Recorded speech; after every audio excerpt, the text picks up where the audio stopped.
Buenos días, jóvenes. Vamos a seguir con el avance del programa del tema uno. El tema uno, a ver, recapitulando un poco, hemos visto primeramente todos los pasos a seguir para elaborar una tabla de distribución de frecuencia. Y digo una, pero no fueron una, fueron tres. ¿Sí? La que fue una fue la que elaboró el profesor en la clase y los estudiantes elaboraron tres tablas. ¿A qué me refiero?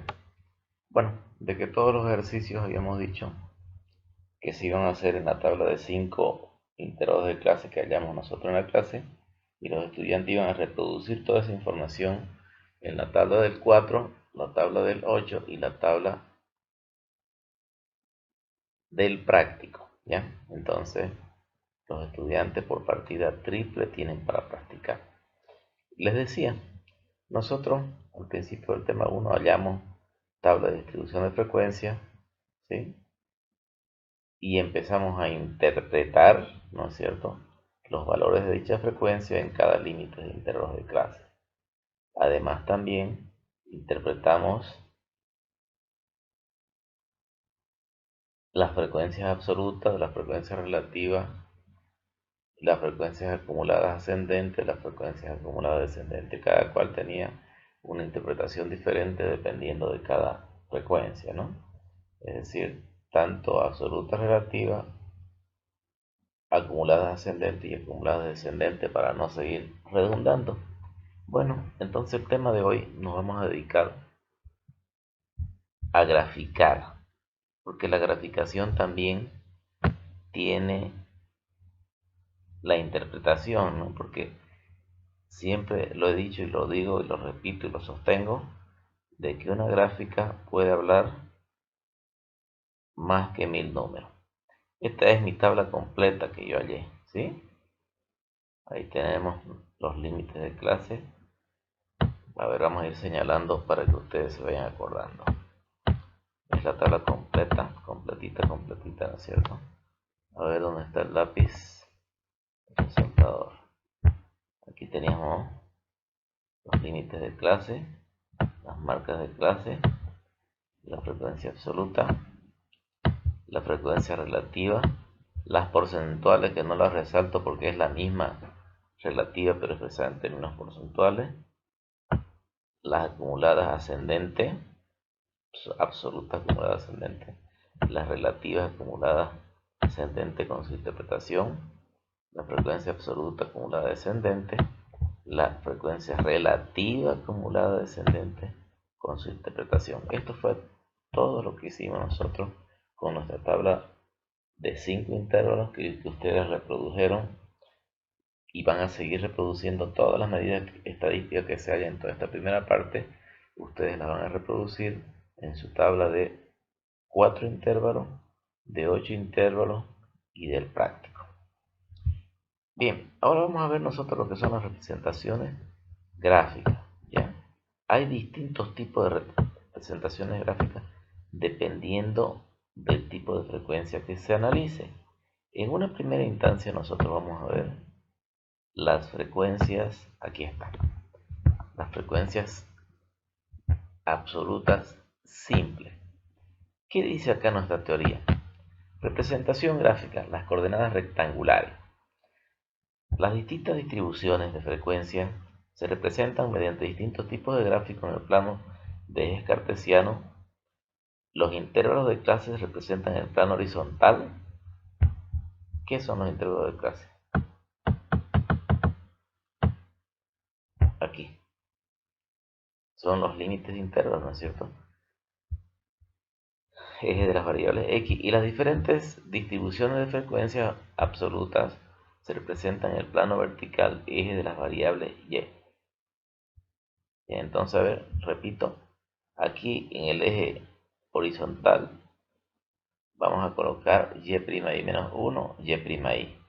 Y aquí en el plano vertical vamos a colocar fi minúscula, es decir, la frecuencia absoluta minúscula. Cuando nosotros analizamos límites de clase y frecuencia absoluta, tenemos tres tipos de gráficas, que aquí nos los dice. Tipos de gráfica. Existen tres tipos de gráfica, de representación gráfica, que son el histograma, el polígono de frecuencia y la curva de frecuencia. Valga la aclaración, tres tipos de gráfica, pero en esta primera instancia, porque después en las frecuencias acumuladas, en las frecuencias relativas, son otros tipos de gráfica. ¿Ok? Entonces, la primera gráfica que vamos a hallar acá es el histograma, que dice que es una serie de rectángulos en el primer cuadrante de las coordenadas cartesianas, donde cada uno de los rectángulos representa las frecuencias absolutas de un determinado entero de clase.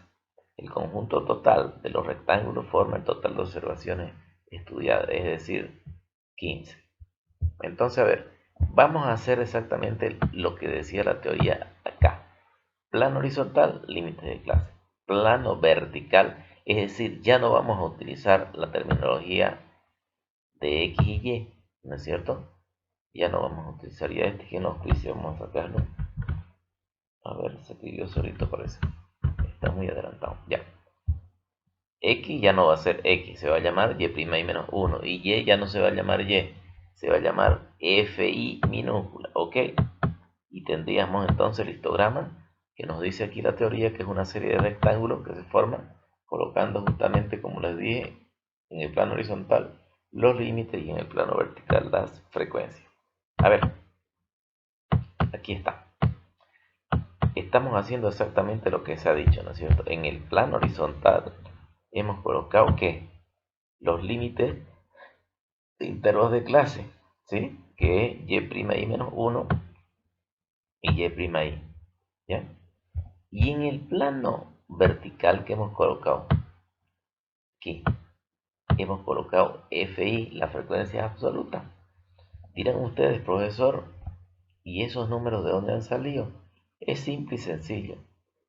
Yo lo he sacado con un programa, ¿no es cierto? Y el programa va sacando rangos, para ser más preciso, de los 0,5 en 0,5, pero yo podía haberlo sacado de 1 en 1 perfectamente, ¿no es cierto? Entonces miren la interpretación. Entre 10 y 27, que es mi primer límite de intervalo de clase, ustedes hagan el seguimiento en su tabla, ¿no? El primer número de intervalo entre 10 y 27. ¿Cuánto tenemos nosotros de frecuencia absoluta? Tenemos 4, ¿sí? Entre 27 y 44, ¿cuánto tenemos? Tenemos 3. 3 observaciones, ¿sí? Aquí. Entre 44 y 61 tenemos 2 observaciones. Entre 61 y 78 tenemos otra vez las 3 observaciones. Y entre 78 y 95 tenemos las 3 observaciones. Esto es lo que se llama entonces el histograma, estos rectángulos. No le miren a esa curvita, que esa curvita va a ser para después. ¿Ya? Repito, el histograma es una serie de rectángulos que se forman colocando en el plano horizontal a los límites enteros de clase, ay maminga, y en el plano vertical a las frecuencias absolutas simples. ¿Ya? Con eso tenemos los rectángulos. Pero el tema no queda ahí. Hay otra gráfica que vamos a analizar. El inciso B, polígono de frecuencia. ¿Qué dice la teoría? Es la unión de los puntos centrales del histograma. Ahorita se los explico. Es decir, de distintas marcas de clase, mediante líneas quebradas que se prolongan a una marca de clase inmediatamente superior hasta una marca de clase inferior. En la práctica, para obtener rápidamente el polígono de frecuencia, se transfiere la información del histograma de un área de la curva quebrada hacia el polígono de frecuencia. A ver, ¿qué quiere decir esto? Quiere decir que nosotros en el plano horizontal, en vez de poner los límites, vamos a colocar las marcas de clase, es decir, Y, ¿ya? Y en el plano vertical vamos a seguir nomás con la frecuencia absoluta. A ver, para que se entienda, nos vamos aquí al ejercicio. ¿Ya? y voy a cambiar de lápiz. Ya no voy a utilizar el marcador, voy a utilizar el lapicito para que ustedes lo noten. ¿Ok? Bueno, a ver.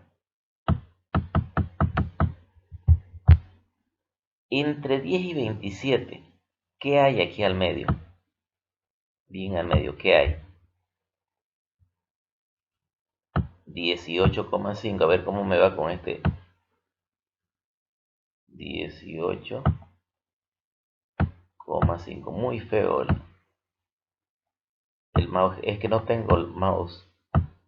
Estoy con el mouse de la portátil, que es un desastre. ¿Ya? 18. Y a lo mejor o lo empeoré.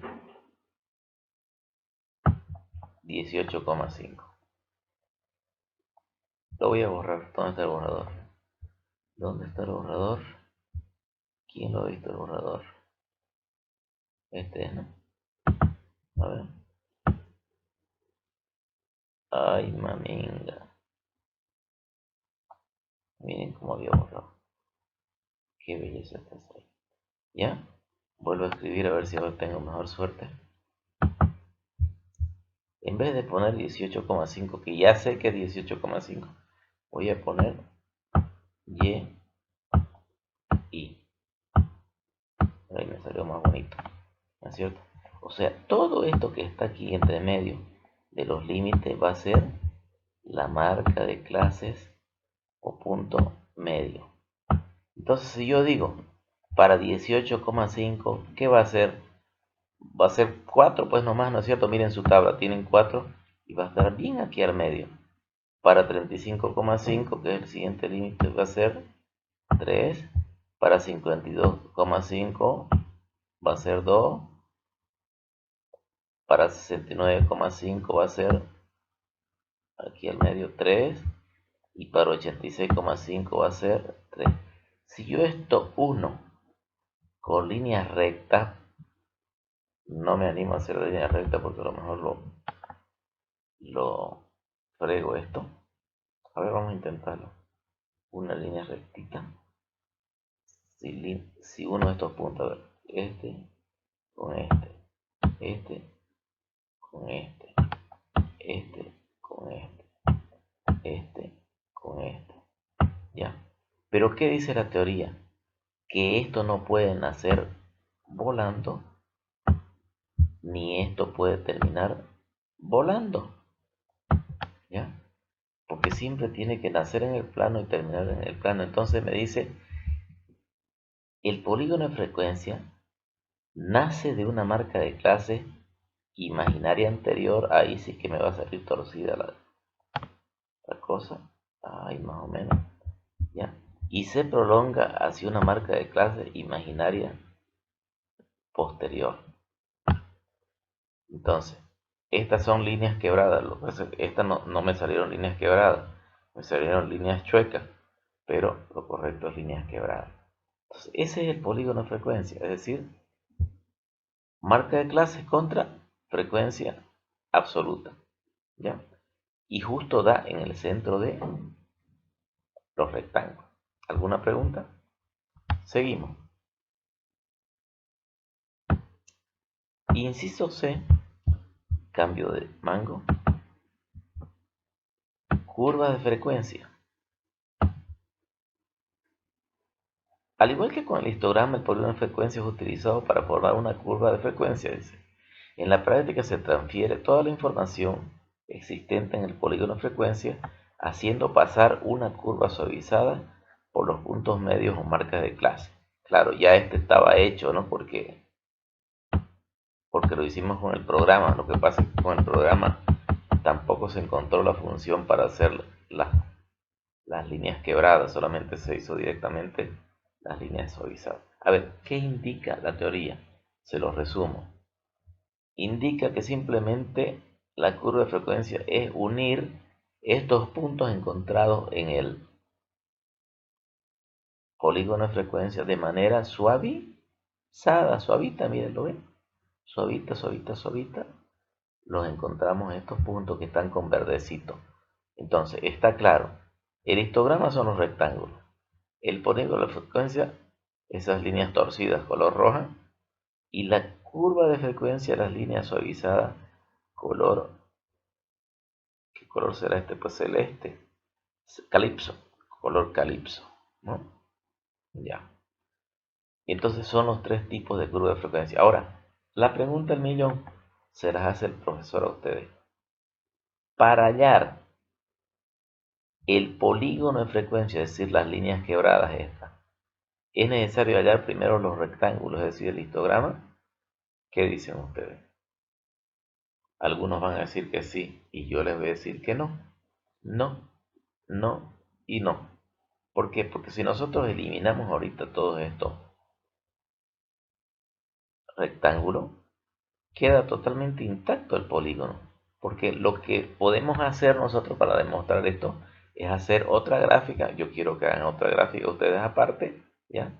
Y simplemente colocan aquí marca de clase y aquí colocan frecuencia. Entonces miren, van a tener los puntos. ¿Ven? Para YI1 con valor de 18,5 van a tener 4. Para YI2 y este aquí no auspicia. Es que se escapan a veces los apuntes. Van a tener 3. Para YI3 van a tener, YI3 es ¿cuánto? 18,5, 35,5, 52,5 van a tener 3, 69,5 van a tener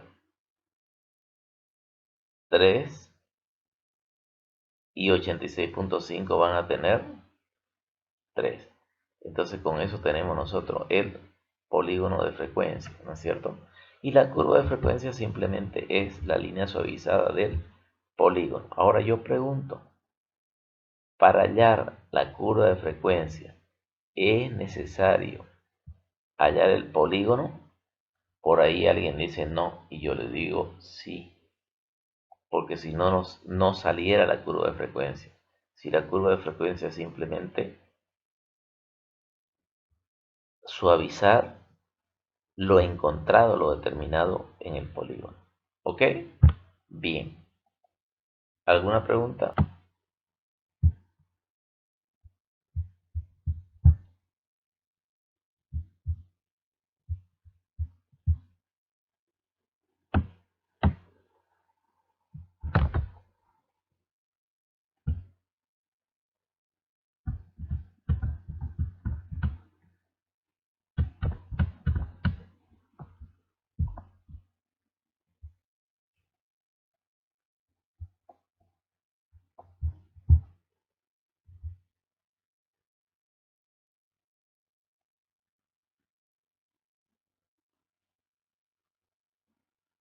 Bien, jóvenes. Hemos sacado algunos apuntecitos que estaban sobrando. Vamos a analizar ahora los tipos de curva de frecuencia, ¿ya? Es decir, se producen tres tipos de frecuencia dependiendo de la forma que tome esta curva. Entonces comenzamos. Inciso A dice, de acuerdo a su punto máximo, la curva de frecuencia se clasifica en, a ver, inciso A, aquí está. De acuerdo a su punto máximo, la curva de frecuencia se clasifica en curva unimodal, curva bimodal y curva multimodal. ¿Cuándo es unimodal? Cuando tiene una sola moda, es decir, un solo vértice. Bimodal es cuando tiene dos vértices, perdón, o dos modas, dos picos, podríamos decir. Y multimodal es cuando la curva de frecuencia tiene varios vértices. Entonces aquí les muestro la figura, claringo. Unimodal, aquí tiene solamente un piquito, ¿no es cierto? Bimodal tiene dos piquitos o puntos máximos, ojo. Y multimodal es cuando tiene tres o más puntos máximos. Pregunto, en nuestro ejercicio que hemos hecho, ¿cuántos puntos máximos tiene nuestra curva? Esta curva. Estoy más que seguro que más de uno va a decir dos, porque vieron una cola aquí y otra cola acá. No les estoy preguntando cuántas colas tiene, Les estoy diciendo cuántos puntos máximos. Uno. Es unimodal. El único punto máximo que tiene es el 4, porque este de acá no es punto máximo, jóvenes. Este de acá es el 3.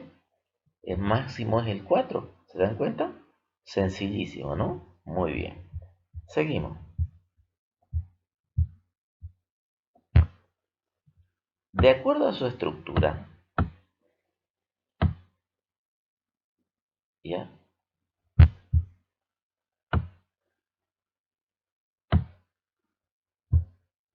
La curva de frecuencia puede ser también de tres tipos. Aquí está. De acuerdo a su estructura. Puede ser asimétrica positiva, asimétrica negativa y simétrica perfecta. Si leen aquí ustedes aquí, la secretaria se equivocó, le puso simétrica positiva, simétrica, aquí tendrían que poner una A, a ver dónde está el mango para que corrijamos. Ya, aquí tiene que haber una A. Y dónde está la otra. Aquí tiene que haber una A por cada letra. Ya, ahí está. Asimétrica positiva, asimétrica negativa y simétrica perfecta. ¿Cuándo es asimétrica positiva? Cuando la curva se desplaza hacia la derecha. Asimétrica negativa cuando la curva se desplaza hacia la izquierda. Y simétrica perfecta es cuando la curva se desplaza hacia ambos extremos. ¿Ya? Entonces, a ver, analizamos qué nos salió a nosotros nuestra curva. Acá.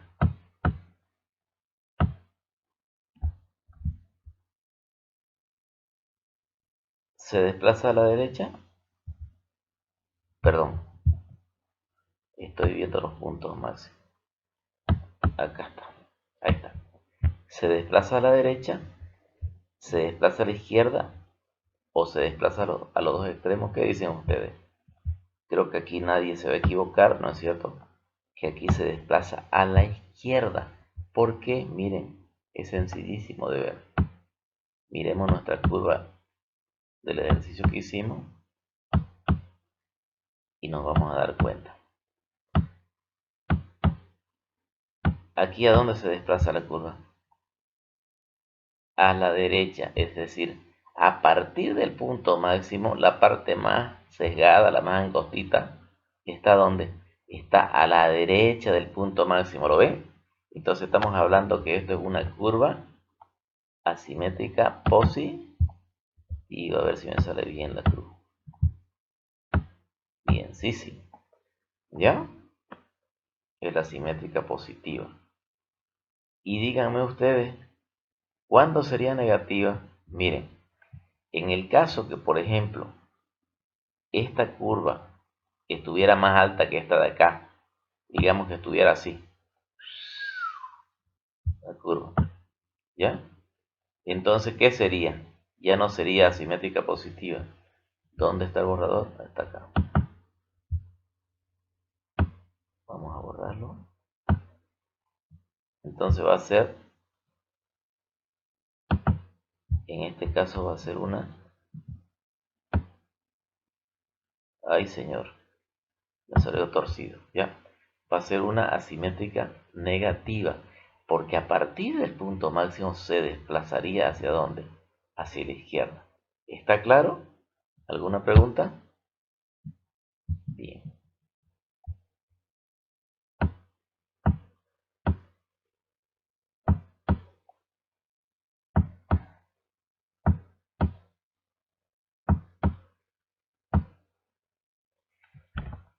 Ahora viene lo grave. La graficación de las frecuencias absolutas acumuladas ascendentes y acumuladas descendentes. Esas gráficas se llaman ojivas, ¿ya? Y tienen dos tipos. Las unas son escalonadas en forma de unas de escalones, ¿lo ven, no? Escalones. Y las otras suavizaditas, así en una forma bien o ascendente o descendente, pero suavizada. ¿Y qué más faltaría graficar? Faltaría graficar la torta, que ya no se llama torta, se llama ciclograma. Si quieren saber cómo se grafican estas gráficas, valga la redundancia, asistan a la siguiente clase y lo vamos a hacer.